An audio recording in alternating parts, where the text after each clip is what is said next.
सभी मित्रों को नमस्ते। देखिएगा मित्रों, अपना टॉपिक चला राजस्थान की प्रमुख चित्रकला और आज की क्लास में हम बात करेंगे नाथद्वारा चित्रशैली और अजमेर चित्रशैली के बारे में। तो मित्रों, अगर आपको वीडियो अच्छी लगे तो वीडियो को अधिक से अधिक शेयर करें, लाइक करें, कमेंट करें, यूट्यूब चैनल को सब्सक्राइब करें। तो शुरुआत करते हैं आज की अपनी क्लास। नाथद्वारा चित्रशैली। देखिएगा मित्रों, यहाँ से प्रश्न पूछा जाता है कि नाथद्वारा चित्रशैली। पहला प्रश्न यहाँ से पूछा जाता है कि नाथद्वारा ये किस जिले में है, तो आपको ध्यान रखना है राजसमंद जिले में है। नाथद्वारा किस जिले में है, तो राजसमंद जिले में है। यह आपको ध्यान रखना, वेरी वेरी इंपॉर्टेंट। नेक्स्ट ध्यान रखना, नाथद्वारा चित्रशैली और उद्भव और सैवरण काल किसका था, तो ध्यान रखना महाराजा राज सिंह का था। किसका था, महाराजा राज सिंह का जो शासनकाल है वो इसका उद्भव और सैवरण काल माना जाता है। ये जो नाथद्वारा चित्रशैली है इसका विकास है वो चरम सीमा पर था। ये किसके समय था, तो आपको ध्यान रखना है तिलकायत श्री गोवर्धन जी के समय। तिलकायत श्री गोवर्धन जी के समय। गोवर्धन जी के समय जो नाथद्वारा चित्रशैली है इसका विकास है वो चरम सीमा पर था। वेरी वेरी इंपॉर्टेंट है, आपको ध्यान रखना है अच्छे से। नेक्स्ट ध्यान रखना, यह नाथद्वारा चित्रशैली ये किन किन शैलियों का मिश्रण है, तो मेवाड़ चित्रशैली का मिश्रण है, ब्रज चित्रशैली का मिश्रण है और किशनगढ़ चित्रशैली का मिश्रण है। देखिए मित्रों, किशनगढ़ चित्रशैली में तो प्रेम कथाओं का चित्रण हुआ है, लेकिन नाथद्वारा चित्रशैली में किशनगढ़ चित्रशैली की तरह प्रेम कथाओं का चित्रण नहीं हुआ है। तो यहाँ पे ध्यान रखना है किशनगढ़ चित्रशैली की तरह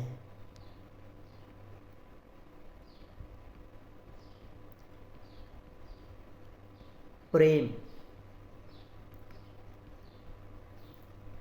कथाओं का चित्रण नहीं हुआ। प्रेम कथाओं का चित्रण नहीं हुआ।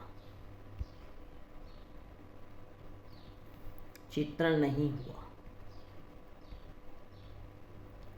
यह आपको अच्छे से ध्यान रखना है नोट लगाकर। नेक्स्ट ध्यान रखना, प्रधान रंग परीक्षा में पूछा जा सकता है। प्रधान वृक्ष।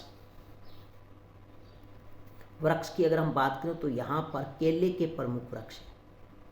कौन सा वृक्ष है, केले का है। पक्षी की अगर हम बात करें तो मोर है। मोर के साथ में आपको ध्यान रखना है गाय भी है। और जो प्रधान रंग है वो हरा और पीला है। प्रधान रंग कैसा है, हरा और पीला। हरा और पीला यह रंग है इसका चित्रशैली का प्रधान। लेकिन ध्यान रखना, पृष्ठभूमि में नींबुआ पीला रंग है। कैसा है, तो नींबुआ पीला रंग है। पृष्ठभूमि में नींबुआ पीला रंग दिखाया गया है। तो वेरी वेरी इंपॉर्टेंट है, रंग हरा और पीला प्रधान रंग है, लेकिन पृष्ठभूमि में पूछे तो नींबुआ पीला रंग है। नाथद्वारा चित्रशैली है, इसके जो प्रमुख चित्रकला विषय है वो वेरी वेरी इंपॉर्टेंट है, यह आपको अच्छे से ध्यान रखना है। सबसे अधिक बार पूछी जाती है पिछवाइयाँ कहाँ की प्रसिद्ध है, तो नाथद्वारा राजसमंद की प्रसिद्ध है। तो यह आपको ध्यान रखना है नाथद्वारा चित्रशैली। भित्ति चित्रण के लिए भी प्रसिद्ध है। भगवान श्री कृष्ण की बाल लीलाओं का अंकन देखने को मिलता है। आकाश में देवताओं को अंकन देखने को मिलता है। इसी के साथ में गायों का मनोरम दृश्य, बहुत ही सुंदर दृश्य देखने को मिलता है। साथ में ध्यान रखना, वल्लभ संप्रदाय के संतों का चित्रण यहाँ पर देखने को मिलता है। और इसके अलावा अगर हम बात करें तो श्रीनाथ की आकृति भी यहाँ पर देखने को मिलती है। नेक्स्ट आपको ध्यान रखना है मित्रों, वेरी वेरी इंपॉर्टेंट है प्रमुख चित्रकार। प्रमुख चित्रकार पुरुषोत्तम, नरोत्तम, नारायण, चतुर्भुज, काशीराम, खूबीराम, रामलिंग। तो यह पुरुषोत्तम कई बार परीक्षा में पूछा गया है। पुरुषोत्तम एक आपको ध्यान रखना है चतुर्भुज, एक आपको ध्यान रखना है रामलिंग। वेरी वेरी इंपॉर्टेंट है। इसके अलावा जो प्रमुख महिला चित्रकार है ये आपको अच्छे से ध्यान रखना है, इंपॉर्टेंट है। कमला और इलायची, कमला और इलायची महिला चित्रकार है। वेरी वेरी इंपॉर्टेंट, यहाँ से प्रश्न सीधा सा पूछा जाता है किस चित्र शैली की महिला चित्रकार है, तो नाथद्वारा चित्र शैली की महिला चित्रकार है कमला व इलायची। यहाँ पर जो महिला है, महिलाओं के जो नेत्र है, नेत्र आँख, वो दिखाए गए हैं चकोर के समान। किसके समान है? चकोर के समान। नेत्र है महिलाओं के वो चकोर के समान है। साथ में गले में मंगलसूत्र है और ललाट पर तिलक है, यह भी आपको ध्यान रखना है। नेत्र चकोर के समान है, गले में मंगलसूत्र है और ललाट पर तिलक है। यह थी मित्रों कौन सी चित्रशैली? नाथद्वारा चित्रशैली। नेक्स्ट अगर हम बात करें मित्रों तो अजमेर चित्रशैली। देखिएगा मित्रों, यह जो अजमेर चित्रशैली है अजमेर जिले में है और इसे अमीरों व गरीबों की शैली के उपनाम से भी जाना जाता है, क्योंकि इसमें राजाओं व महाराजाओं के साथ साथ में आम आदमी का मुख्य योगदान रहा था, इसलिए इसे कहते हैं अमीरों व गरीबों की शैली। यह आपको अच्छे से ध्यान रखना है। अमीरों व गरीबों की शैली किस शैली का उपनाम है, तो अजमेर चित्रशैली का उपनाम है, क्योंकि इसमें राजाओं के साथ साथ आम आदमी ने बहुत ही सहयोग किया। अब देखिएगा मित्रों, यहाँ पर जो पुरुष चित्र है वो आपको ध्यान रखना है। राठौड़ी पगड़ी है, छल्लेदार मूंछें हैं।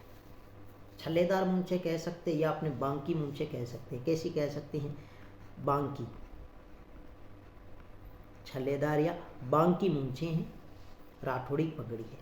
लेकिन जो नारी चित्र है वो आपको अच्छे से ध्यान रखना है, वेरी वेरी इंपॉर्टेंट। खुले बाल है, यह आपको ध्यान रखना है, खुले बाल। साथ में ध्यान रखना मेहंदी लगे लंबे हाथ, यह भी आपको अच्छे से ध्यान रखना है। पेनी अंगुलियां, अंगुलियां कैसी है? पतली पतली लंबी अंगुलियां हैं, जिसे कहते हैं पेनी अंगुलियां। तो नारी चित्र है, महिला चित्र है, यह आपको अच्छे से ध्यान रखना। खुले बाल है, मेहंदी लगे लंबे हाथ है, पेनी अंगुलियां हैं। किस चित्र शैली की प्रमुख महिलाओं की विशेषता है? तो ध्यान रखना अजमेर चित्र शैली। प्रमुख चित्रकार की अगर हम बात करें तो सबसे अधिक बार यहाँ से पूछा जाता है चांद खां। इसके अलावा तैयब जी हैं, नारायण भाटी हैं, राय सिंह भाटी है, लाल सिंह भाटी है। तो चांद खां, तैयब जी, नारायण भाटी, राय सिंह भाटी, लाल सिंह भाटी प्रमुख चित्रकार किस चित्र शैली के हैं? तो अजमेर चित्र शैली के। यह आपको अच्छे से ध्यान रखना है। प्रमुख महिला चित्रकार की अगर हम बात करें तो यह आपको अच्छे से ध्यान रखना है, साहिबा और उस्ता। साहिबा और उस्ता प्रमुख महिला चित्रकार है किस चित्र शैली? तो अजमेर चित्र शैली की। ये जो चांद खां हैं, इन्होंने पाबूजी का व्यक्ति चित्र बनाया था। लोक देवता है पाबूजी, पाबूजी का चित्र बनाया, चित्र बनाया। यह भी परीक्षा में पूछा जा सकता है कि लोक देवता पाबूजी का चित्र किसने बनाया? तो चांद खां ने बनाया था। किसने बनाया था? चांद खां ने। और यह जो चांद खां है यह आपको ध्यान रखना है जूनिया ठिकाने के थे। कहाँ के थे? जूनिया ठिकाने के थे। किस ठिकाने के थे? जूनिया ठिकाने के थे। जूनिया ठिकाने के थे, ठिकाने के प्रमुख चित्रकार थे। तो मित्रों यह थी आज की अपनी छोटी सी क्लास। नेक्स्ट मिलते हैं मेवाड़ चित्र शैली के साथ में, तब तक के लिए धन्यवाद।